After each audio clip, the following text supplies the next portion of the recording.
Assalamualaikum warahmatullahi wabarakatuh. Bismillah, alhamdulillah, wassalatu wassalamu ala rasulillah Sayyidina Maulana Muhammadin ibn Abdullah wa ala alihi wa sahbihi wa mawala amma ba'd. Saudara-saudaraku rahimani wa iyyakumullah, insyaallah kita akan lanjutkan kajian kitab Kimia As-Sa'adah yang ditulis oleh Hujjatul Islam Al-Imam Muhammad bin Muhammad Al-Ghazali atau sering disebut Imam Ghazali. Atau pasal selanjutnya adalah pasal yang menjelaskan tentang perbedaan antara hati dan jiwa. Ada kolbun, ada nafsun. Kolbun itu hati, sering dimaknai hati. Kemudian nafsun atau nafas sering dimaknai sebagai jiwa atau di dalam kajian sufisme Jawa itu sering disebut dengan sukmo. Nah, kalau nanti mungkin ada irisan-irisan kesamaan antara sufisme ala Islam dalam kajian Islam dan juga sufisme Jawa. Nah, karena kita melihat sejarahnya, kebanyakan sufisme ala Jawa itu memang bawaan atau disebarkan oleh Wali Songo, di mana Wali Songo juga dugaan kuat saya beliau adalah juga mengajarkan atau banyak mengambil pemikirannya Imam Ghazali, sehingga banyak kesamaan. Nanti misalkan ada martabat 7. Nah, di Jawa yang pernah saya baca itu nanti ada sukmo, juga ada tingkatan-tingkatan. Sukmo Lelono, Sukmo Subo, Sukmo Jati, Sukmo Sejati, Sukmo Jatmiko, dan seterusnya itu. Nanti beda-beda itu. Nah, ini tentang hati dan sukma atau jiwa. Faslun utawi iki iku pasal suwiji ngibarate fasal mengkene. Idza syi'ta an ta'rifa nafsaka fa'lam annaka murakkabun min syai'aini. Ketika kamu ingin mengetahui tentang dirimu, fa'lam annaka murakkabun min syai'aini. Ketahuilah bahwa dirimu itu tersusun atas dua hal. Al-awwalu hadzal qalbu. Yang pertama adalah hati ini. As-tsani yusamma an-nafsu war-ruhu. Dan elemen kedua yaitu nafs dan ruh. Nafas dan ruh itu nanti beda ini. Ya, ini saya kira lebih bagus kalau dibuatkan coret-coret ini.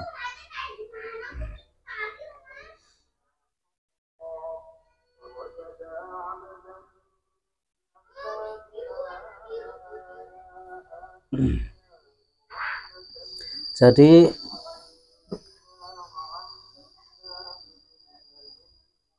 hakikat manusia, hakikatul insan, hakikatul insan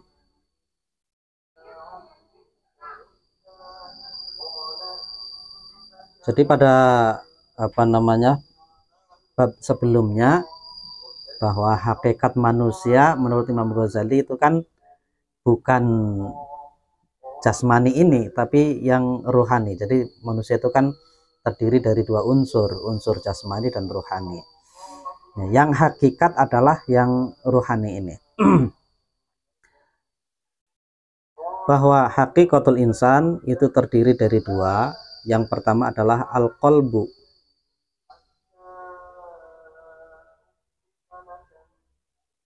Qalbu Dan yang kedua adalah an-nafs warruh. Nafsun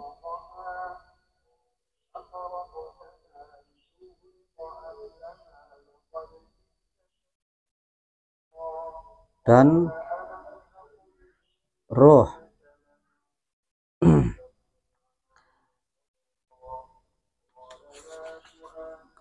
Wan nafsu huwal qalbul ladzi ta'rifuhu bi'ainil batini wa haqiqatu kal batin. Nafas ini atau jiwa adalah hati yang kau kenal dengan mata hati dan merupakan hakikatmu yang dalam. Ini nafas ini sebenarnya ya hati, tapi hati yang batin. Jadi hakikat batin, hakikat batin. Li'annal jasada awwalun wa huwal akhir, karena jasad atau jasmani itu yang awal, sedangkan nafas ini yang akhir. Wan nafsa akhirun wa huwal awwal, nafas ini yang akhir dan hati itu yang awal. Wa yusamma qalban, dan disebut qalb atau hati. Walaisal qalbu hadhil qit'ah al-lahmiyah allati fi sadri minal janibil aisar li'annahu yakunu fid dawabi wal mauta. Yang disebut hati itu bukan hati potongan daging yang ada di rongga dada sebelah kiri. Nah, itu biasanya kalau orang sedang sedekap sholat itu yang dipegang rongga dada sebelah kiri di bawah susu. Kalau orang tarekoh itu menyebutnya 2 jari di bawah susu kiri. Nanti ada latifah itu di situ. Nah, bukan potongan daging itu yang disebut hati itu. Karena kalau yang disebut hati itu potongan daging itu hewan-hewan dan orang mati pun juga punya. Hewan punya hati, orang yang sudah meninggal pun juga punya hati.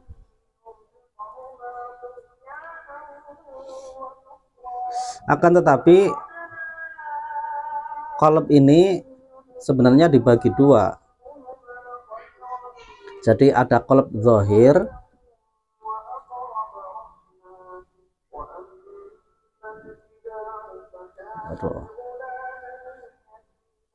ada qalb zahir, ada qalb batin. Ada hati yang secara zahir, yang memang hardware, ada yang batin. Hati yang zahir ini yang disebut dengan kabid kalau bahasa Arabnya itu. Kabid ini jantung sebenarnya itu. Jadi kalau yang di di dada, rongga dada sebelah kiri itu sebenarnya jantung.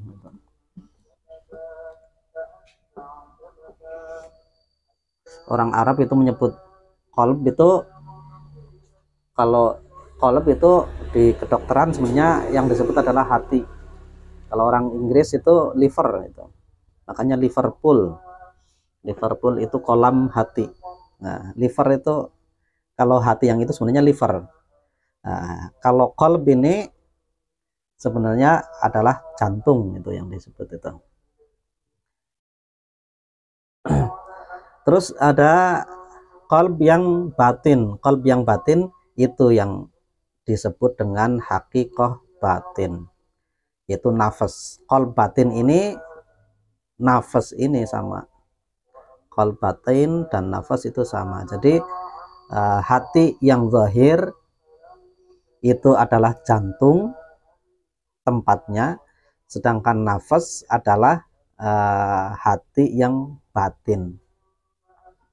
Wa kullu syai'in tubsiruhu bi'aini dzahiri fahuwa min hadzal alami alladzi yusamma alam asyahadah.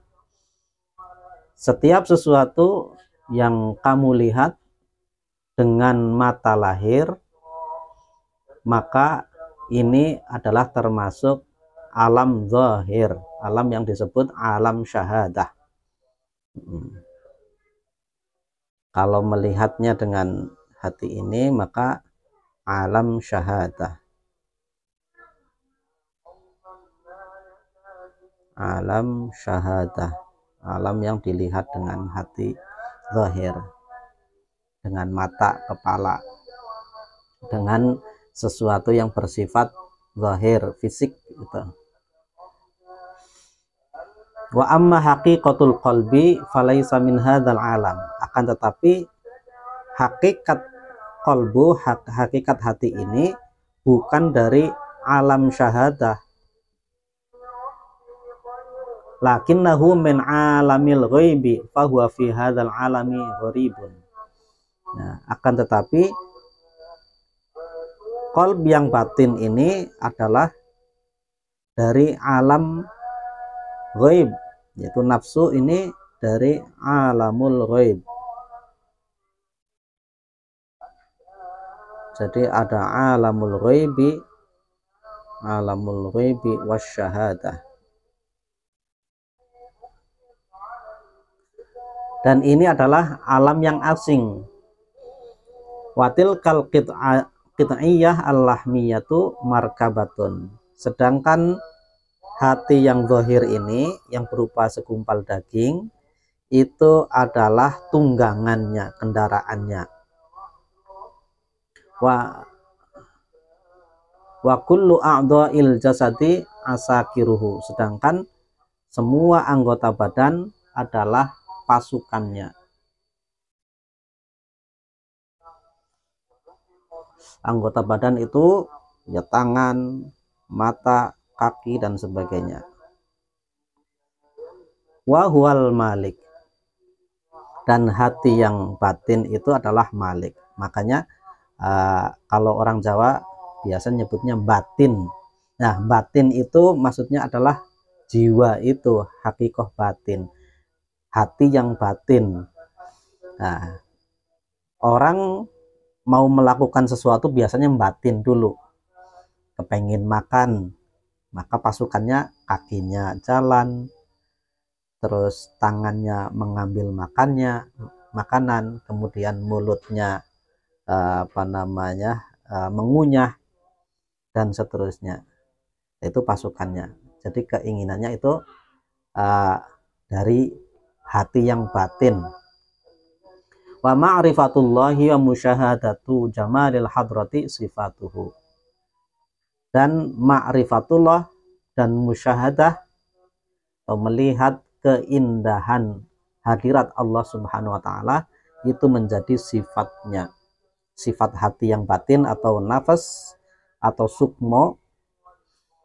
Sifatnya sukmo adalah ma'rifatullah. Wat taklifu alaihi wal khitabu ma'ahu. Nah, sebenarnya yang mendapatkan taklif atau beban dari agama, yang harus menjalankan perintah Allah, yang harus menghindari larangan Allah dan sebagainya, itu sebenarnya hati yang batin itu. Dan juga yang dituju oleh Allah adalah hati yang batin itu. Jadi ketika diperintahkan sholat, yang diperintahkan sholat itu bukan tangannya, bukan matanya, tapi adalah hati yang batin itu. Yang dituju adalah hati yang batin itu.